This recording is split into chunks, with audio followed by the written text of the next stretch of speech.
Hey guys, tonight we're going to take a journey back in time, not to the glittering palaces or the majestic legions, but to the darker corners of the Roman Empire. Imagine the roar of the crowd, not for a chariot race, but for a public spectacle of suffering. You hear the sharp crack of a whip, the distant cries of pain, and the heavy clang of chains. You're not a senator, or a soldier, or a free citizen. You are a mere spectator, or perhaps, soon to be a victim, of the brutal Roman justice system. You probably won't survive this journey with your illusions of Roman grandeur intact, because their punishments were truly horrific. So, before you get comfortable, take a moment to like the video and subscribe, but only if you genuinely enjoy what I do here. And hey, let me know where you're listening from and what time it is for you right now. Now, dim the lights. Maybe turn on a fan for that soft background hum, and let's ease into tonight's journey together. You find yourself standing in the bustling Forum, the heart of Rome.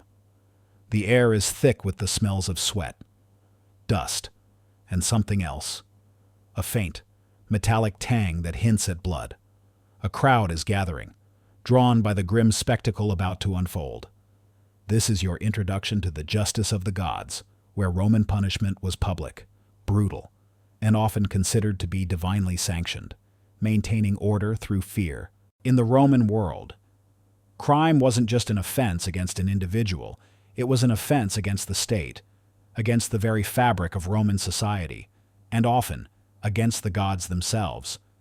Punishment was not simply about rehabilitation, a very modern concept, by the way, but about deterrence, retribution, and the public reaffirmation of Roman power. A mainstream historical fact is that Roman law placed a heavy emphasis on public displays of punishment as a means of deterring crime and asserting state authority.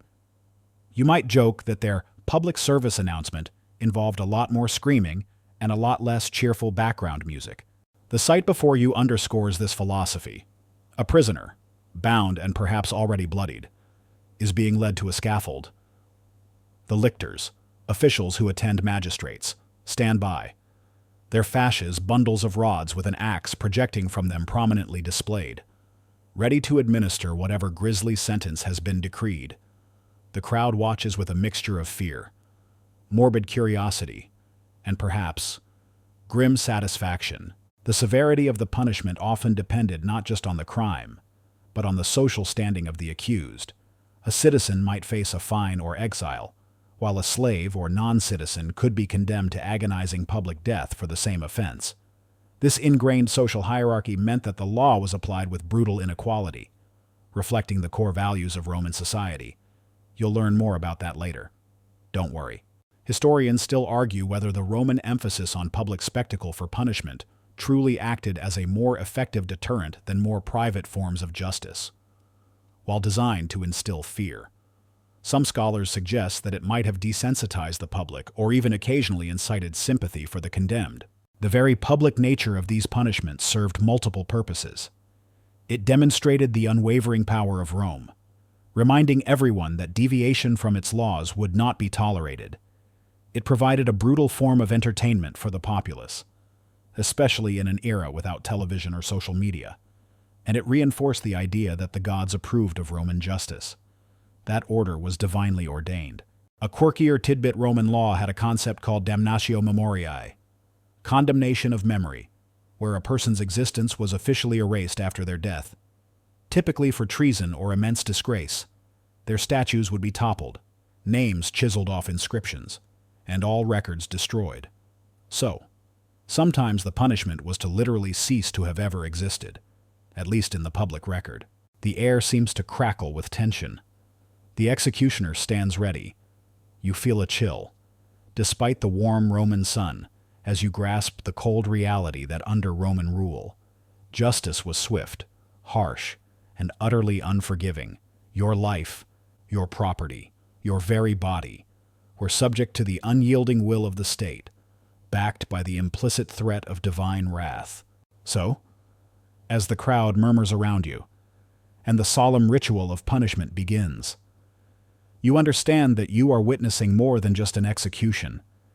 You are seeing the raw power of Rome, manifested in its brutal system of justice. The justice of the gods is a terrifying spectacle, ensuring that order is maintained through fear, and that the might of the empire is underscored by the suffering of its condemned. As the brutal spectacle of Roman justice unfolds before you, a chilling truth becomes immediately apparent. Your fate within this system is not equal. Instead, status dictates fate, meaning your social standing profoundly determined the harshness, or leniency, of your penalty. Imagine being accused of a crime. If you are a Roman citizen, perhaps a patrician or even a plebeian of good standing, the legal process, while still intimidating, offers certain protections. You might have the right to a more formal trial, to appeal a sentence, or to be executed in a less ignominious manner. Your punishment, even if severe, might be a fine, exile, or decapitation with a sword, which was considered a relatively honorable death. A mainstream historical fact is that Roman law maintained a clear distinction in legal rights and punishments based on citizenship and social status, with citizens enjoying greater protections than non-citizens, slaves, or those of lower social standing. You might joke that your social credit score in Rome directly affected how much pain you'd endure, a truly brutal loyalty program. Now, imagine being a non-citizen, a peregrinous foreigner, a former slave freedman, or worst of all, a slave service. The very same crime that might earn a citizen a temporary banishment could condemn you to an agonizing public death. Slaves, in particular, were considered property, not persons, in the eyes of Roman law. They had virtually no rights, could not testify against a free person unless under torture, and their lives were entirely at the whim of their masters or the state. For them, punishments were often designed to be exemplary and excruciating. The concept of humiliores lower status individuals versus honestiores higher status individuals was central to Roman criminal law. Honestiores were afforded more humane punishments, reflecting their dignity and importance to the state. Humiliores, on the other hand, faced brutal corporal punishments, public humiliation, and slow, agonizing deaths, designed to terrorize and control. This stark disparity permeated every aspect of Roman justice. Imagine the cold dread knowing that your birth or lack of freedom condemns you to a harsher reality even before your transgression is judged. Historians still argue about the philosophical justifications for this stark legal inequality. Some scholars point to Roman ideas of social hierarchy being divinely ordained, while others emphasize pragmatic concerns about maintaining social order and controlling potentially rebellious lower classes through terror. Regardless of the justification, the outcome for the accused was dramatically different. Even within citizenship, wealth played a significant role. A wealthy citizen, with access to skilled lawyers and influence, might be able to evade harsher penalties or negotiate a lighter sentence.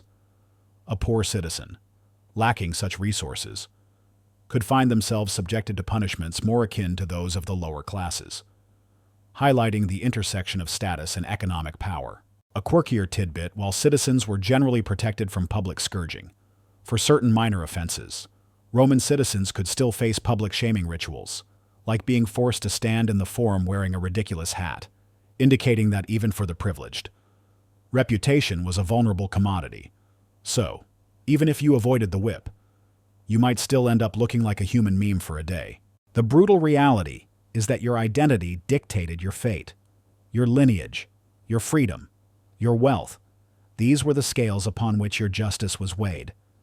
The Roman legal system, with all its elaborate complexities, ultimately served to reinforce the existing social order, preserving the privileges of the elite and brutally suppressing any threat from the masses. So, as you watch the proceedings, the understanding dawns on you that the Roman legal system isn't blind to identity. Instead, it is intensely aware of it, meticulously applying different standards of brutality based on who you are. Your very position in society, whether you are free or enslaved, rich or poor, dictates the path your life or death will take. Indeed, status dictates fate in the unforgiving realm of Roman punishment, a chilling reminder of the deep inequalities etched into the heart of the empire. As the chilling reality of social hierarchy defining your punishment settles in, Your gaze might drift to the officials overseeing the grim proceedings in the forum. Specifically, you notice the rod and the axe held by the lictors.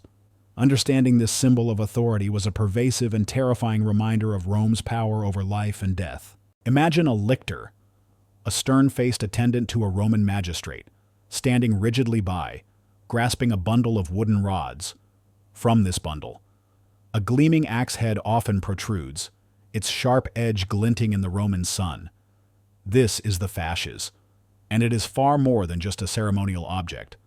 A mainstream historical fact is that the fasces was a powerful symbol of a Roman magistrate's imperium, or authority, particularly their power to inflict corporal and capital punishment.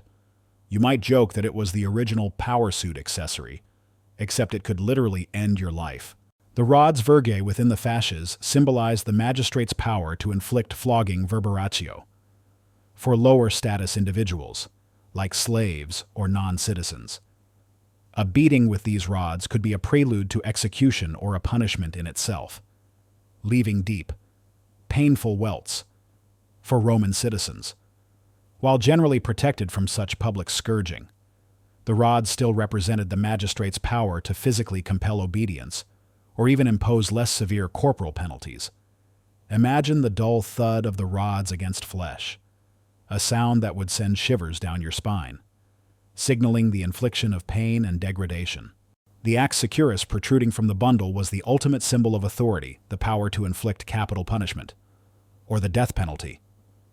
Within the sacred boundary of the pomerium, the religious boundary of Rome, the axe was traditionally removed from the fasces as a symbolic gesture of the Roman people's ultimate sovereignty over life and death, meaning that a citizen condemned to death within the city would theoretically be executed by other means, like decapitation by sword, or by a direct order of the assembly or emperor, outside the pomerium. However, the axe remained, signaling the magistrate's immediate power to execute. Historians still argue about the precise evolution and variations of the fasces and its symbolic meaning over time, particularly the specific circumstances under which the axe was included or removed. While the general interpretation of rods for scourging and axe for execution is consistent, the finer points of its use varied across different periods of Roman history. The fasces accompanied magistrates everywhere, a constant visual reminder of their authority. Whether they were presiding over a court, leading a procession, or simply walking through the streets, the lictors with their fasces announced the presence of official power. This omnipresent symbol instilled fear and commanded respect, serving as a silent, yet potent, threat to anyone contemplating defying Roman law. You might joke that they were like walking "don't even think about it" signs. A quirkier tidbit: the number of lictors accompanying a magistrate, and thus the number of fasces, varied according to their rank. A consul, one of the highest elected officials, was attended by 12 lictors, visually demonstrating their immense authority, while a praetor would have 6. So, you could tell how powerful someone was just by counting the axes behind them. The physical appearance of the fasces itself contributed to its intimidating aura. It was rough, utilitarian, and directly linked to the brutal realities of justice. It wasn't a gilded ornament, but a tool, ready to be put to grim use, embodying the cold, hard power of the Roman state. So, as you observe the lictors standing stoically, their fasces held aloft, you understand that this simple bundle of wood and steel is a far more eloquent statement than any spoken decree. The rod and the axe are the tangible symbols of Rome's absolute power over its subjects, a constant, chilling reminder that the state held the ultimate dominion over your body and your very life, ready to enforce its will with pain and death. With the chilling symbol of the fasces firmly etched in your mind, you now witness the application of one of Rome's most common and degrading punishments: flogging, public humiliation. This painful spectacle was designed not just to inflict physical suffering, but to strip the condemned of their dignity, leaving lasting scars both visible and invisible. Imagine the sharp, sickening thwack as a leather whip, or perhaps a bundle of thin rods, strikes a bare back. The condemned, often stripped to the waist, is bound to a post or held down, their cries of pain echoing in the public square. The crowd watches, some with grim satisfaction, others with averted eyes. But all are witnesses to the brutal display. A mainstream historical fact is that flogging verberatio, or flagellatio, was a widespread form of punishment in the Roman Empire, used for various offenses and administered with different instruments depending on the severity and the status of the accused. You might joke that your spa treatment in Rome involved a lot more stinging and a lot less aromatherapy. The instruments of flogging varied. For lesser offenses or humiliores, simple rods, virgi, or sticks might be used, delivering blunt force trauma. For more severe punishments, or as a prelude to execution, a flagrum, a whip with multiple leather thongs, sometimes tipped with metal or bone fragments, could be employed. This terrifying instrument was designed to tear flesh, inflicting deep lacerations and immense pain, often leaving the victim bleeding profusely. Imagine the agonizing sensation as each strike bites into your skin, the raw flesh burning with every subsequent blow. The purpose of flogging was multifaceted. Primarily, it was a form of retribution for the offense committed. Secondly, it was a powerful deterrent, publicly demonstrating the consequences of breaking Roman law. But perhaps most importantly, it was an act of humiliation and degradation. Being publicly stripped, beaten, and forced to cry out in pain stripped the individual of their dignity and social standing, marking them as an outcast, even if they survived.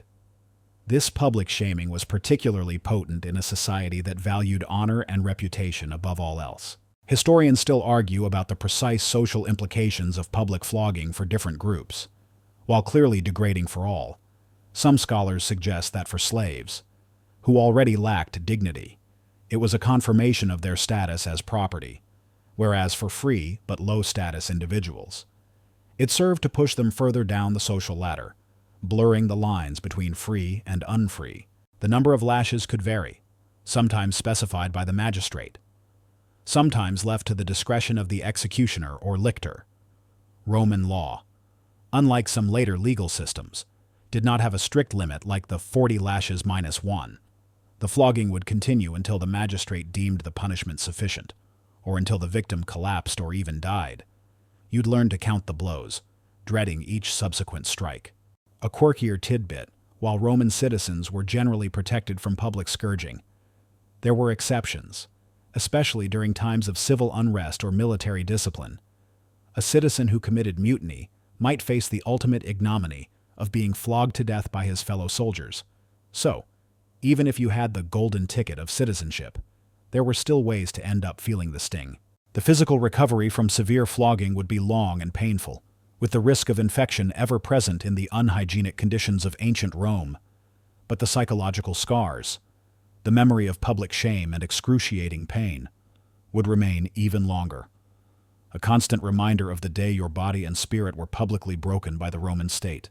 So, as you watch the painful scene unfold, the cries of the condemned echoing in your ears, you understand that Roman justice wasn't just about punishment. It was about public spectacle and the brutal assertion of control. Flogging public humiliation is a searing reminder that under the might of Rome, your body could be broken, your dignity stripped away, and your spirit humbled, all in the unforgiving arena of public display. If flogging marked your body with public shame, another, far more insidious fate awaited those condemned to disappear from society: condemnation to the mines. This was a slow, agonizing death in brutal imperial workhouses, a punishment designed to extract labor until your very last breath. Imagine the vast, desolate landscape of a Roman mine, perhaps in Hispania, Britannia, or the deserts of Egypt. The air is thick with dust, the sun beats down relentlessly, or in an underground mine, the darkness is absolute, broken only by flickering oil lamps. You are one of thousands, forced to chip away at rock faces, extract ore, or haul heavy loads. Your body pushed past the limits of endurance. A mainstream historical fact is that Roman mines, quarries, and other public works were often staffed by condemned criminals, prisoners of war, and slaves, for whom labor in these brutal conditions was effectively a death sentence, known as damnatio ad metalla. You might joke that your retirement plan involved a lot of digging and zero benefits. Life in the mines was a living hell. The work was unceasingly arduous digging, breaking rocks, carrying heavy baskets of ore or stone. The tools were primitive, the conditions dangerous. Cave-ins were common, trapping and burying workers alive. The dust from mining, especially in lead or silver mines, would slowly poison your lungs, leading to chronic illness and a lingering, agonizing death. Imagine the constant ache in your muscles, the raw sores on your hands, and the persistent cough that rattled your chest. A grim soundtrack to your endless toil. The diet was meager, just enough to keep you alive and working, but never enough to truly nourish your body or replenish the calories burned in such strenuous activity. Water, often scarce and contaminated, led to constant dehydration and dysentery, coupled with appalling sanitation and overcrowding in the labor camps. Disease spread rapidly. You would witness your fellow condemned slowly wasting away, their bodies consumed by illness and exhaustion, their fate a grim preview of your own. Historians still argue about the precise mortality rates in Roman mines, as records are incomplete and conditions varied between different types of mines and regions. However, skeletal remains from mining sites consistently show evidence of extreme physical stress, malnutrition, and high rates of trauma and disease, indicating a very short and brutal lifespan for the condemned laborers. There was no escape. These mines were often located in remote, desolate areas, far from any sympathetic population. Guards, often soldiers, were ruthless, and any attempt to flee would be met with swift and brutal punishment, including flogging or even execution. Your sentence was effectively for life, or rather, for the remainder of your short, miserable life.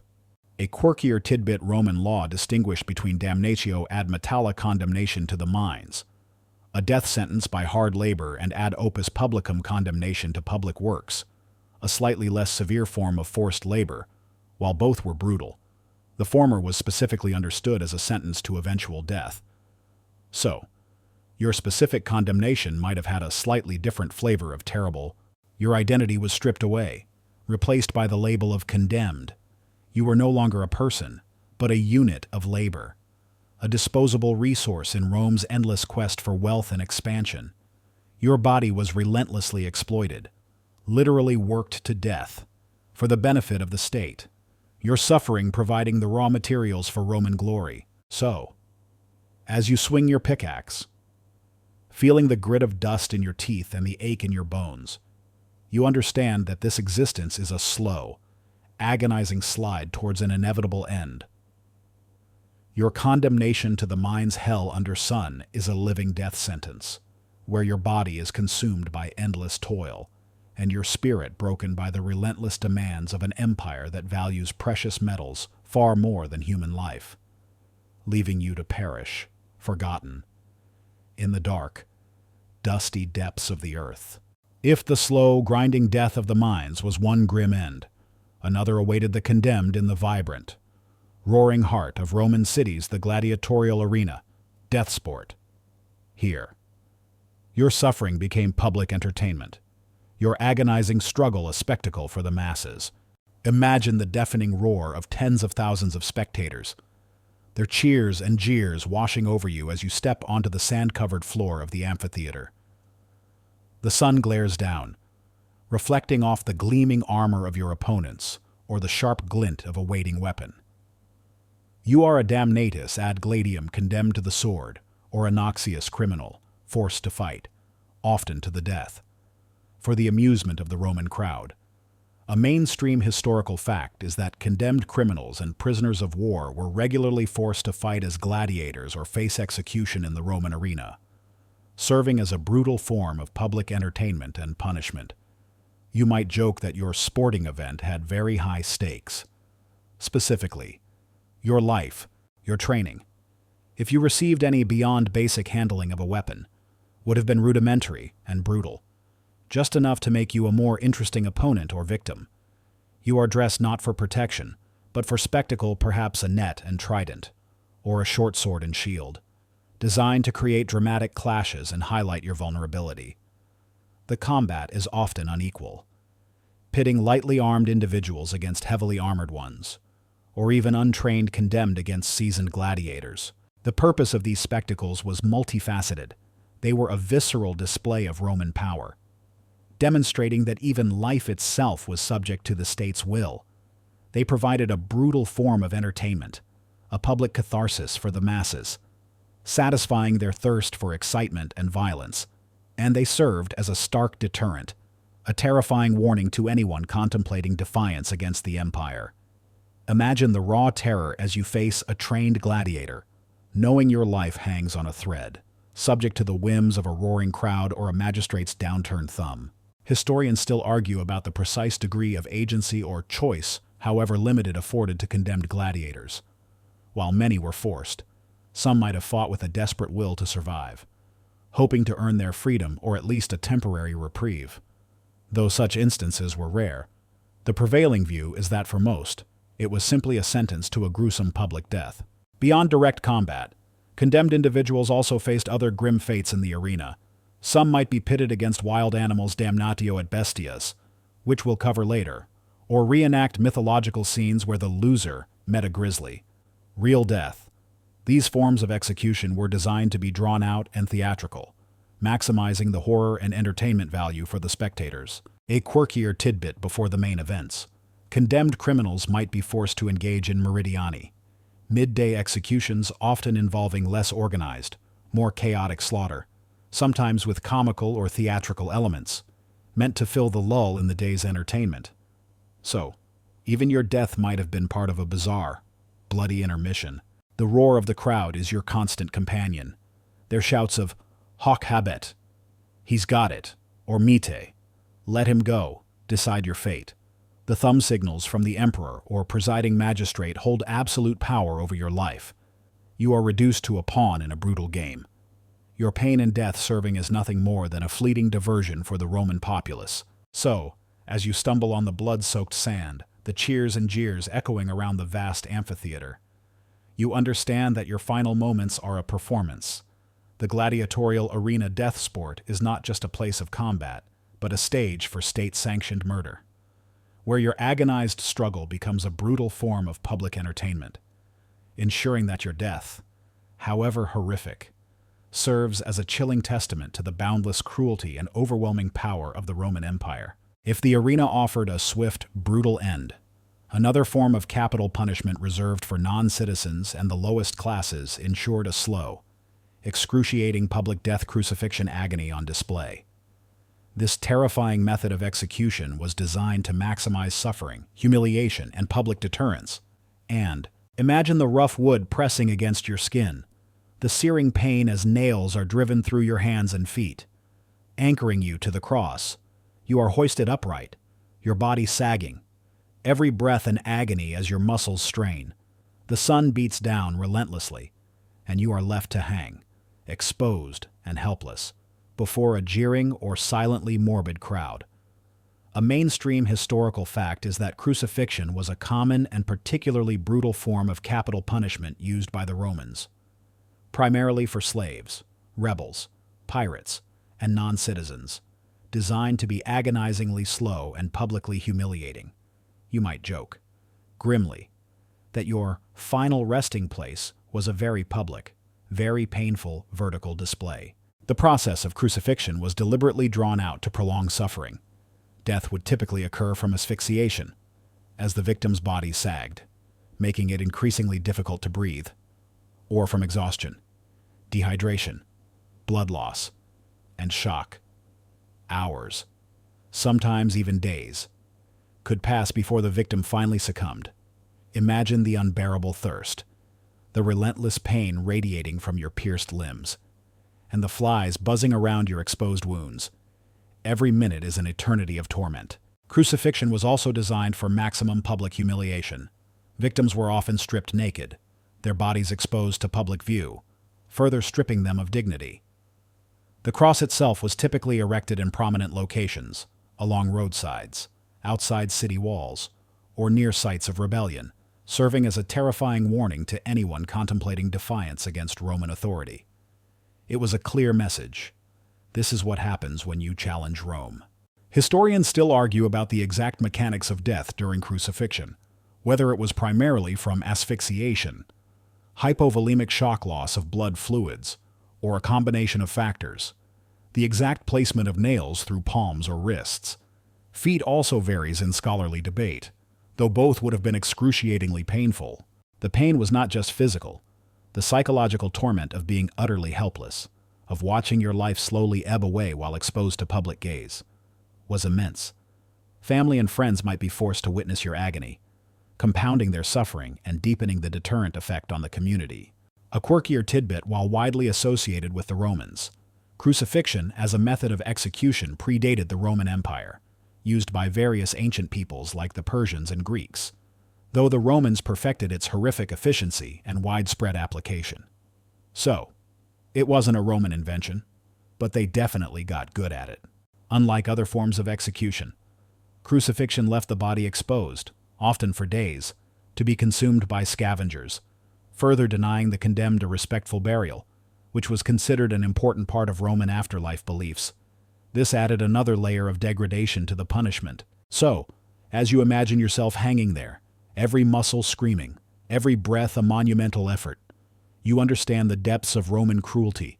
Crucifixion agony on display is the epitome of their terrifying justice, a public spectacle of prolonged torment designed to break not just the body, but the very spirit, sending an unmistakable message of absolute power and the horrific consequences of defying the might of Rome.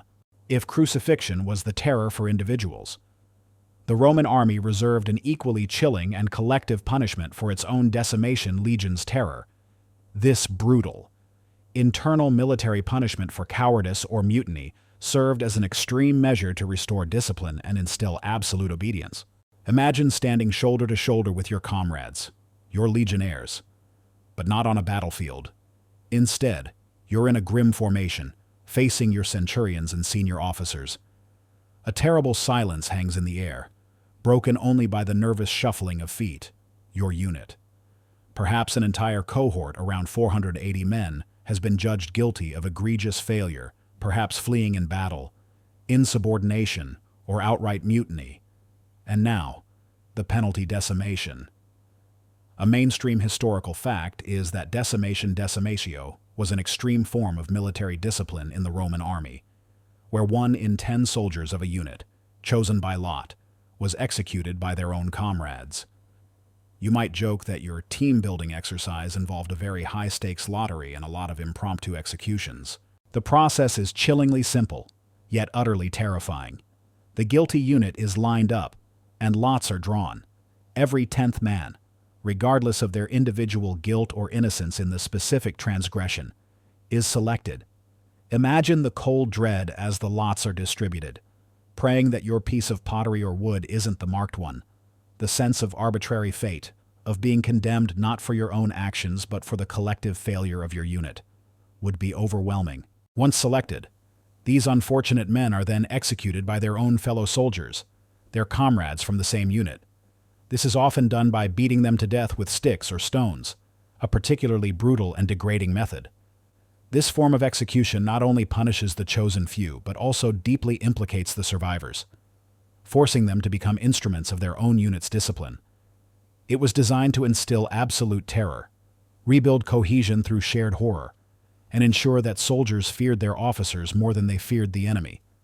Imagine the sickening crunch of sticks, the desperate pleas, and the horrific reality of being forced to participate in the brutal murder of your own companions. Historians still argue about the frequency with which decimation was actually carried out. While historical accounts describe instances of it, its extreme nature and the potential for long-term morale damage suggest it was a rare and last resort measure, typically reserved for truly catastrophic failures or widespread insubordination. Some scholars debate whether it was a real and regular practice or more of a symbolic deterrent. The psychological impact on the surviving soldiers would be profound and lasting. They would carry the memory of that day, the horror of having killed their own, and the grim understanding that their lives were ultimately expendable at the discretion of their commanders.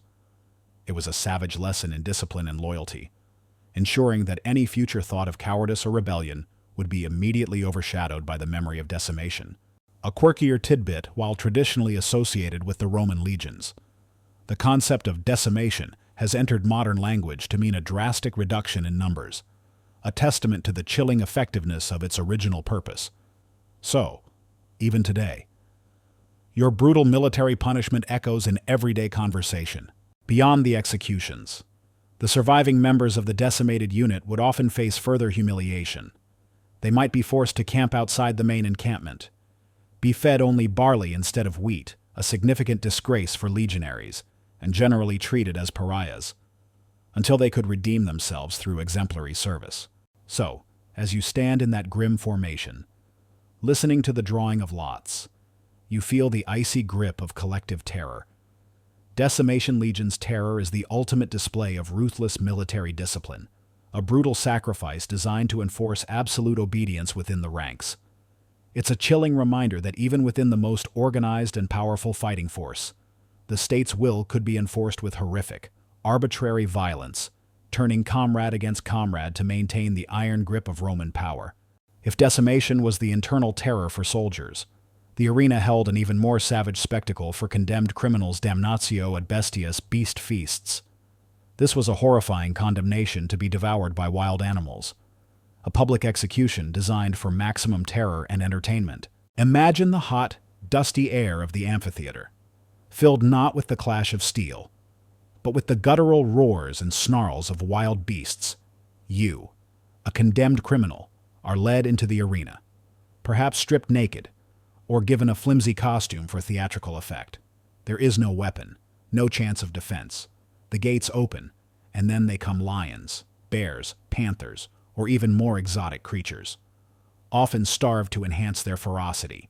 A mainstream historical fact is that damnatio ad bestias, condemnation to the beasts, was a particularly horrific form of capital punishment in the Roman Empire, where condemned criminals were thrown to wild animals in the arena, serving as a gruesome public spectacle.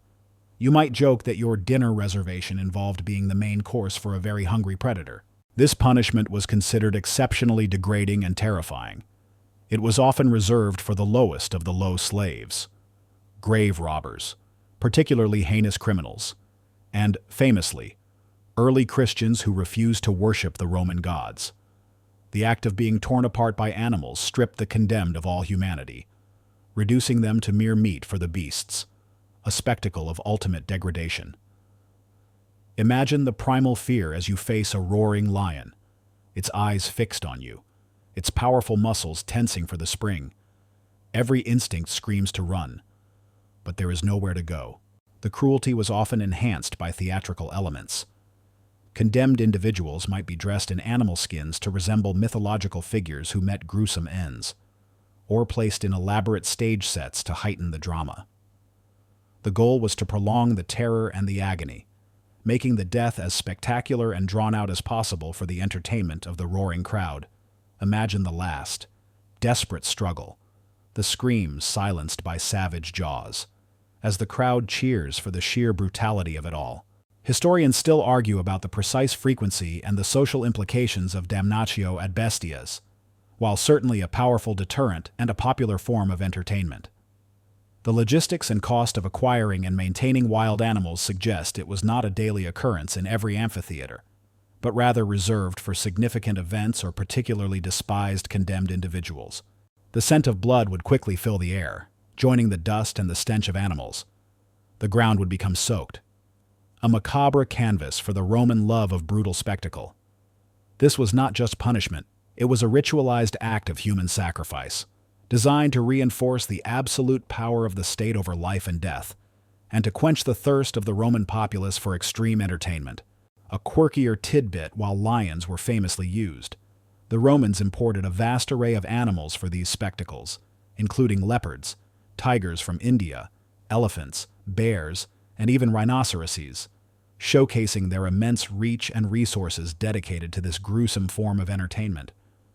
So, your final moments might have involved a creature you'd never even dreamed existed, let alone one that wanted to eat you. There was no honor in this death, only terror and ignominy.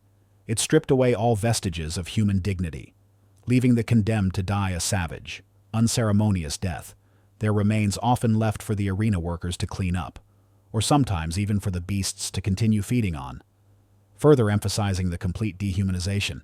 So, as the roar of the crowd reaches a fever pitch, and the ground trembles with the approach of a powerful beast, you understand that your fate is sealed in the most horrifying way. Damnatio ad bestias beast feasts is the ultimate testament to Roman cruelty.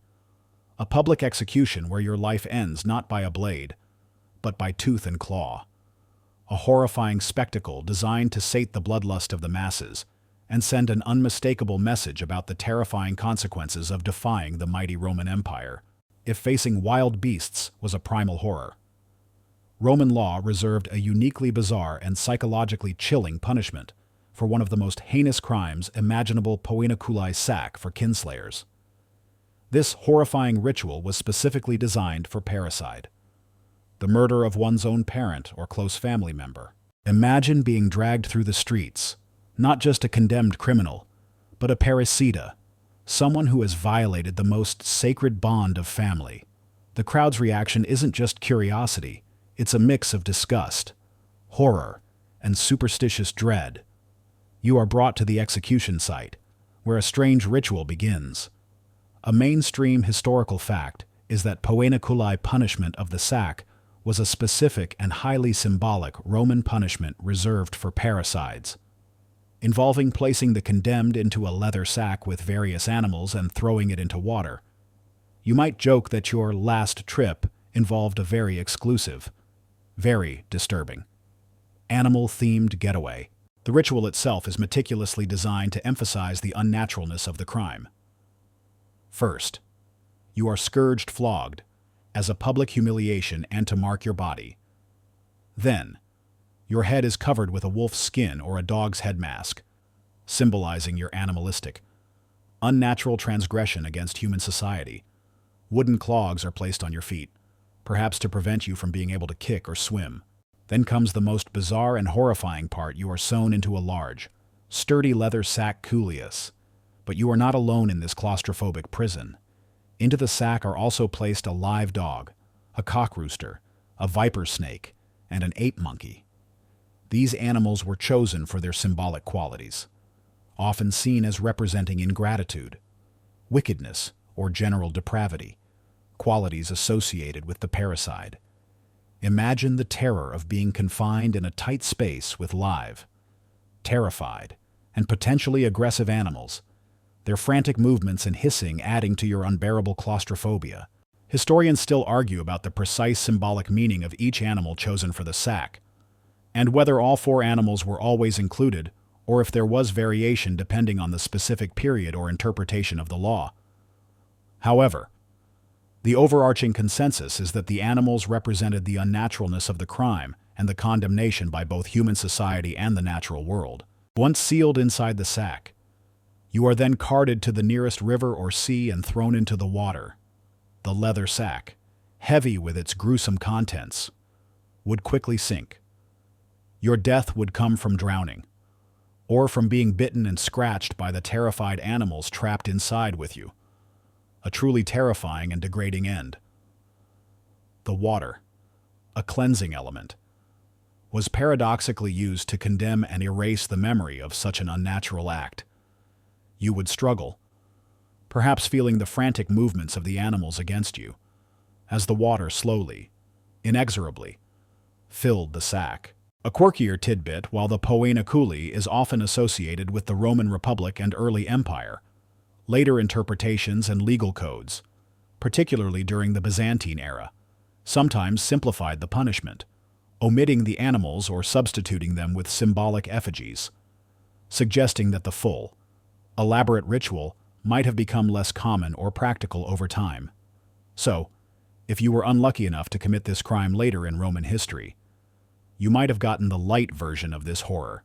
The entire ritual was designed to be deeply symbolic, emphasizing the parricide's ostracization from human society and even the natural world.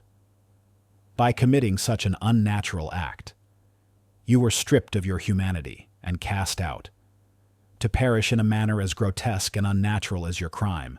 So, as you imagine yourself trapped within that suffocating sack, the frantic scrabbling of animals around you as water begins to seep in, you understand the depths of Roman symbolic cruelty. Poenaculae's sack for kinslayers is a unique and horrifying testament to Rome's unwavering belief in social order and familial piety. It ensures that the ultimate betrayal is met with the ultimate, utterly dehumanizing, and utterly bizarre punishment, leaving your body and memory to be erased in a truly terrifying fashion.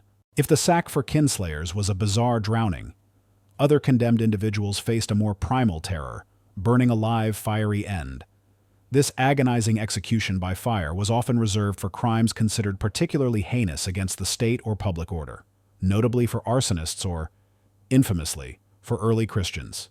Imagine the searing heat radiating from the pyre, the acrid smell of smoke stinging your nostrils, and the crackle of flames growing louder with every passing moment. You are bound to a stake, or perhaps simply surrounded by bundles of kindling, your skin already feeling the intense warmth, knowing that within moments, unimaginable pain will consume you. A mainstream historical fact is that execution by burning crematio or comburere was a severe Roman punishment, primarily used for crimes like arson, treason, or magic, and notoriously applied to Christians who refused to recant their faith and worship the Roman gods. You might joke that your final send-off involved a lot more sizzle and a lot less sentimentality. The purpose of burning alive was to inflict maximum suffering and to serve as a terrifying public spectacle. Death would come slowly, either from the flames directly, severe burns leading to shock, or from smoke inhalation and asphyxiation as your lungs filled with superheated air. Imagine the unbearable agony as your skin blisters and chars, the excruciating pain as the flames devour your flesh, and the desperate, futile struggle against your bonds. Every breath would be a gasp of fire, every moment an eternity of torment. This punishment was considered particularly fitting for certain crimes. Arsonists, who destroyed property and lives with fire, were condemned to die by fire, a form of poetic justice for those deemed enemies of the state, such as traitors or those who challenged Roman religious authority like Christians who refused to offer incense to the emperor. Burning alive was a powerful symbolic act, ritually cleansing society of their perceived impurity and sending an unmistakable message about the consequences of disloyalty. Historians still argue about the precise frequency and scale of executions by burning, particularly concerning Christians. While historical accounts confirm its use, some scholars debate whether it was a widespread, systematic policy or more often applied during specific persecutions or localized outbreaks of anti-Christian sentiment. The evidence suggests it was certainly employed, creating a terrifying legacy. The public nature of these executions was crucial. They often took place in prominent locations, drawing large crowds who witnessed the horrifying spectacle, the screams of the condemned, the smell of burning flesh, and the sight of the writhing bodies were meant to instill abject terror and absolute obedience in the populace. You would see the horrified, fascinated faces of the crowd, knowing your agonizing death was their chilling lesson. A quirkier tidbit: Emperor Nero famously used executions by fire as part of his spectacles after the Great Fire of Rome, allegedly crucifying and burning Christians as human torches to light his gardens, showcasing the extreme theatricality and cruelty that could be applied. So, your gruesome end might have even served as a nightlight for an emperor's party. The finality of burning also ensured no body remained for burial, further denying the condemned a respectful end, which, as we remember, was a significant aspect of Roman belief concerning the afterlife. Your very physical presence was reduced to ash, a complete and utter erasure.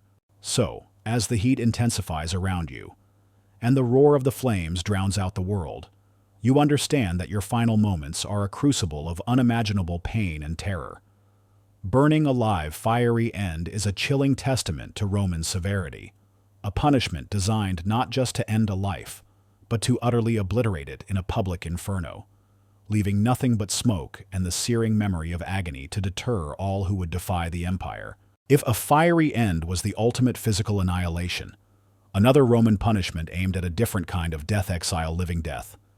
This was banishment from your home, family, and social standing, a slow, agonizing demise of your identity and connections, often for political offenses or serious moral transgressions.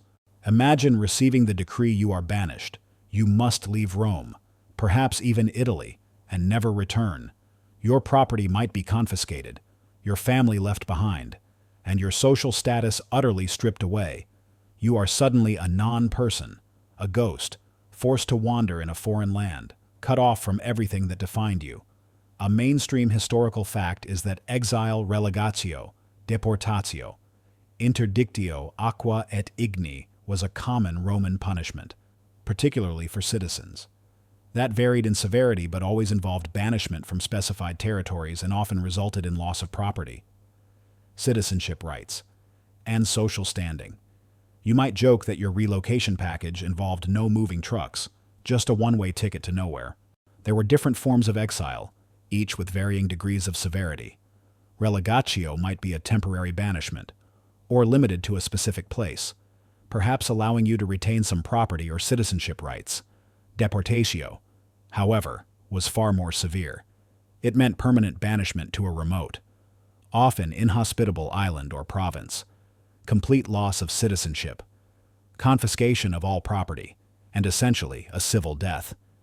Interdictio aqua et igni, interdiction from water and fire, was a formal declaration that effectively exiled you by forbidding anyone from providing you with basic necessities, making you an outcast and forcing you to leave Roman territory or starve. The pain of exile was primarily psychological and social. You lost your patria homeland, your familia family, and your amici friends, the very pillars of Roman identity. You were cut off from the elaborate patronage networks, the political life, and the cultural rhythms that defined Roman existence. You became a non-entity, a living ghost. Imagine the profound loneliness, the constant yearning for a home you can never return to, and the slow erosion of your sense of self in a foreign land where you are no one. Historians still argue about the relative effectiveness of exile as a deterrent. While it avoided the public spectacle of execution, its psychological torment and social degradation could be profound, making it a feared punishment, especially for the Roman elite who valued their status and connections above almost all else. Some scholars debate whether it was a humane alternative or a more insidious form of cruelty. For the elite, exile meant the loss of their comfortable villas, their slaves, their political influence, and their access to the social circles that defined their world. For someone of lesser means, it meant utter destitution and a life of constant struggle in an unfamiliar environment, with no support network. You would learn quickly that money and status, which once protected you, were now meaningless. A quirkier tidbit: famous Roman figures like Ovid, the poet, were exiled by emperors for various reasons often vague, and his poignant poems from exile, like Tristia Sorrows, provide vivid personal accounts of the profound misery and longing experienced by those banished from Rome. So, your suffering might inspire future generations of sad poetry.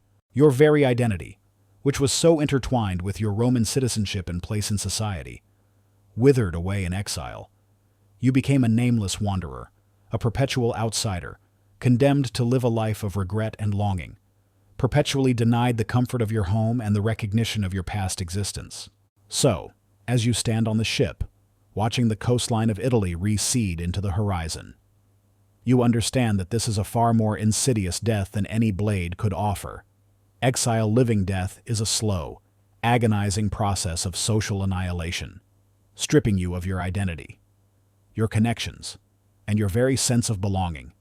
It is a chilling reminder that in the Roman Empire, the loss of your place in society could be a fate more terrifying and prolonged than any physical punishment, leaving you to exist as a forgotten shadow in a world that no longer acknowledges your presence. If exile condemned you to a physical severance from Rome, another insidious Roman punishment aimed at a deeper, societal obliteration, infamia, social annihilation. This was the official loss of legal and social standing, a civic death that left you legally and socially handicapped, even if you still drew breath. Imagine walking through the forum, yet feeling utterly invisible. You are physically present, but in the eyes of Roman law and society, you are a non-person. Your word holds no weight, your rights are curtailed, and your very reputation is irrevocably stained. This is the sting of infamia. A mainstream historical fact is that infamia was a legal and social status in ancient Rome that stripped individuals of certain public rights and social esteem, often as a consequence of certain professions like actors, gladiators, prostitutes, or specific legal judgments. You might joke that your social media presence was permanently canceled, and there was no appeal button. Infamia wasn't always a direct punishment for a crime, but often a consequence of actions or professions deemed dishonorable. Gladiators, actors, prostitutes, and even those who practiced certain crafts were considered infames due to the perceived degradation or public exposure associated with their work. However, it could also be a direct result of a legal judgment, such as being found guilty of theft or fraud, or failing to fulfill certain public duties. The effects of infamia were profound and far-reaching. You would lose the right to hold public office, to vote if you were a citizen, to serve in the legions, or to act as a legal representative for others. Your testimony in court might be deemed unreliable, or even inadmissible. You might be barred from certain religious ceremonies or public events. Essentially, you became a second-class citizen or worse, stripped of the very privileges and respect that defined Roman life. Imagine the crushing blow of realizing that your voice, your vote, your very presence, now holds no legal or social significance. Historians still argue about the precise scope and application of infamia across different periods of Roman history, and its specific impact on various social classes, while its effects on public rights are well documented. The day-to-day social ostracism and the extent to which it varied between elite and common individuals are subjects of ongoing scholarly debate. The stigma of infamia was incredibly difficult, if not impossible, to shed. It passed down to your children, making it harder for them to achieve high social standing. Your family's honor, so crucial in Roman society, would be permanently tainted by your status. It was a civic death, a living annihilation of your social self, leaving you to exist on the fringes of respectable society. A quirkier tidbit: Roman law had a concept of infamy by fact, infamia facti, meaning that even without a formal legal declaration, certain notorious acts like adultery or certain types of scandalous behavior could automatically brand you with infamia in the eyes of society. So, you didn't even need a judge to ruin your life. A bad reputation could do it just fine. Even if you retained your physical freedom and property, the loss of dignitas dignity and existimatio reputation was a devastating blow. In a society where public honor and social standing were paramount, infamia meant a profound loss of self-worth and social connection. You were a perpetual outsider, marked by a stain that could never truly be washed away. So, as you attempt to engage in a public discussion, only to find your words dismissed, your presence ignored, you understand that some punishments cut deeper than any whip. Infamia social annihilation is a chilling testament to the Roman obsession with order and reputation, a form of justice that stripped you not of your life, but of your legal and social existence, leaving you to wander the crowded streets of Rome as a living ghost, utterly invisible in the eyes of the law and the society you once called your own.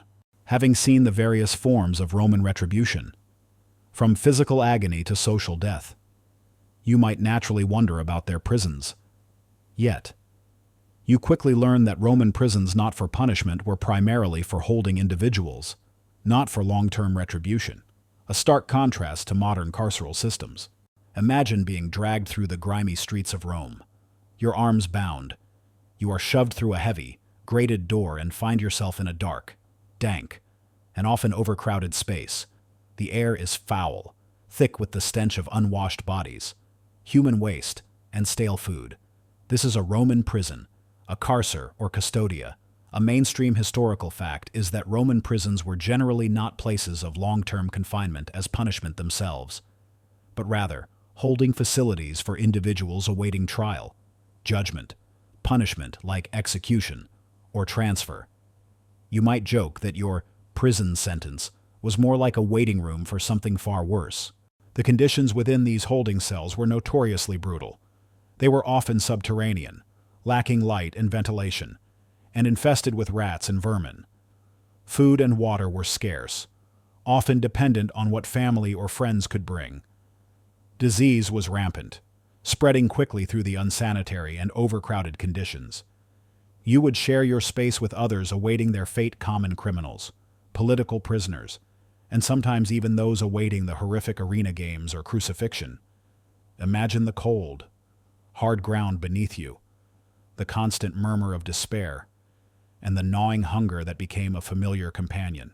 The Roman legal system did not typically use imprisonment as a sentence in itself for long periods. Instead, it favored fines, corporal punishment, exile, or various forms of capital punishment. Prisons served specific, temporary functions: awaiting trial, holding suspects until their case could be heard; awaiting judgment, detaining individuals after conviction but before their sentence was carried out. Debtors' prisons.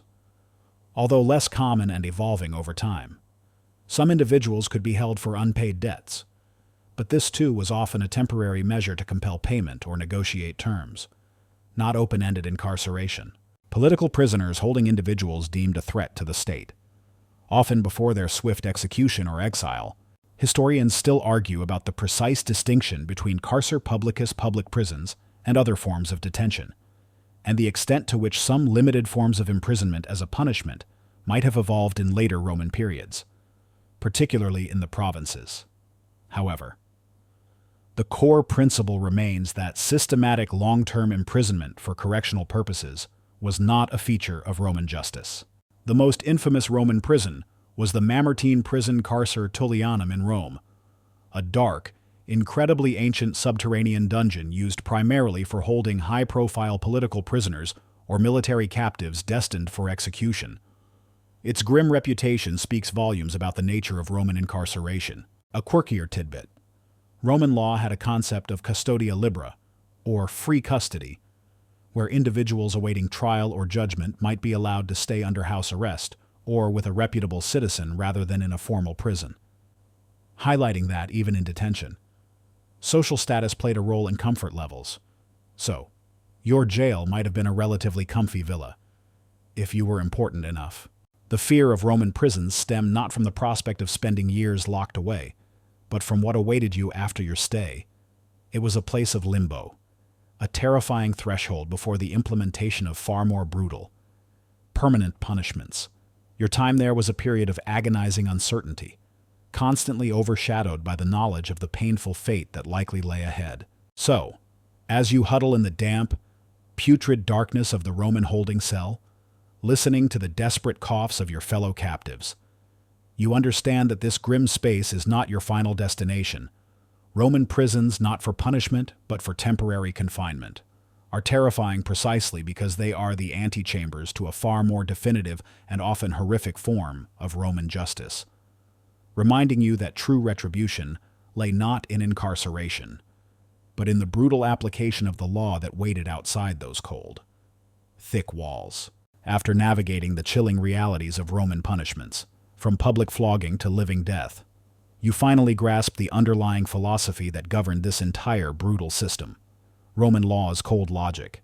It was a pragmatic, often unfeeling, approach to justice, driven by a relentless focus on maintaining order, projecting power, and upholding the state's authority above all else. Imagine a Roman magistrate, or even the emperor himself, rendering judgment. There is little room for sentimentality, empathy, or modern notions of rehabilitation.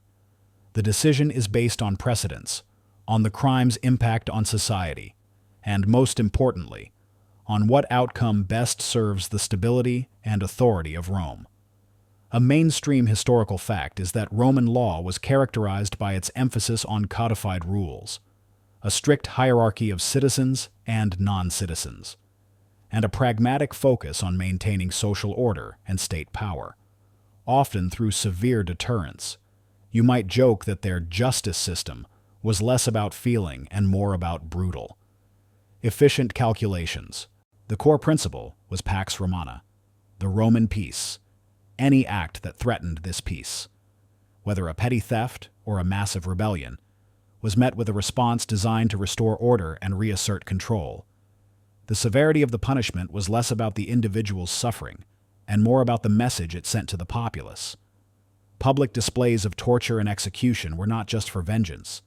They were powerful theatrical productions, demonstrating the absolute power of the state. Roman law was incredibly detailed and systematized, with a complex body of statutes, edicts, and legal precedents.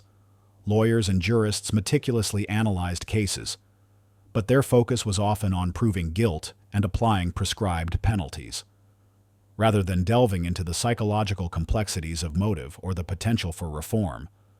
Justice was a function of the state, a tool for governance.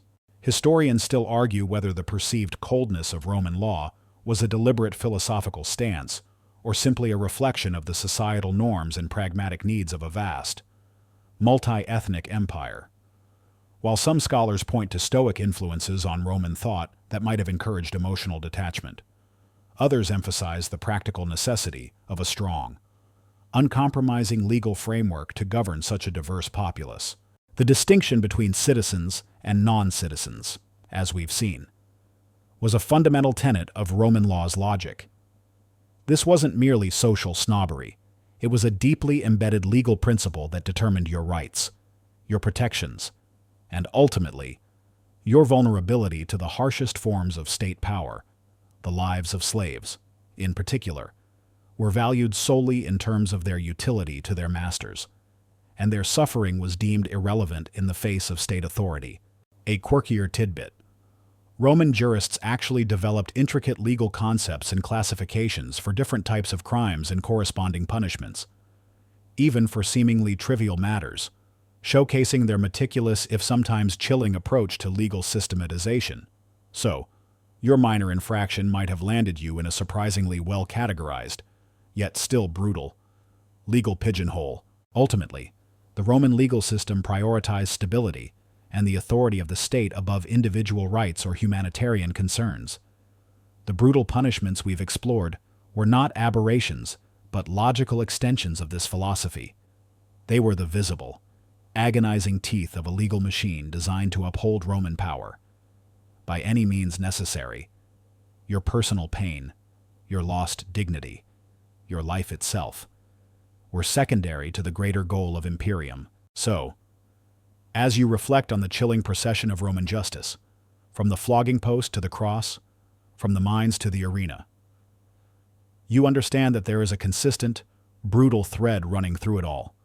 Roman law's cold logic is a testament to an empire that prioritized order and power above all else, where justice was a blunt instrument of control, and where the suffering of the condemned was not a bug in the system, but often a feature, a clear and terrifying reminder of the unyielding might of Rome.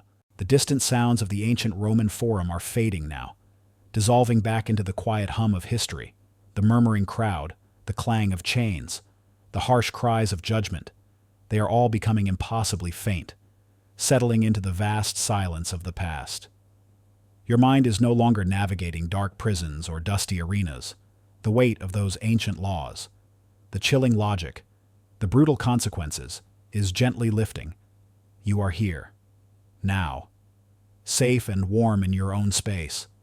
Feel the softness beneath you, the gentle flow of the air. There's nothing left to worry about. No ancient decrees to fear. Just the quiet calm of your room, drawing you deeper into peaceful rest. Let the stories melt away, leaving only the soft hum of your fan, or the distant murmur of the night. Sleep now, deeply and serenely. End of script. Sweet dreams.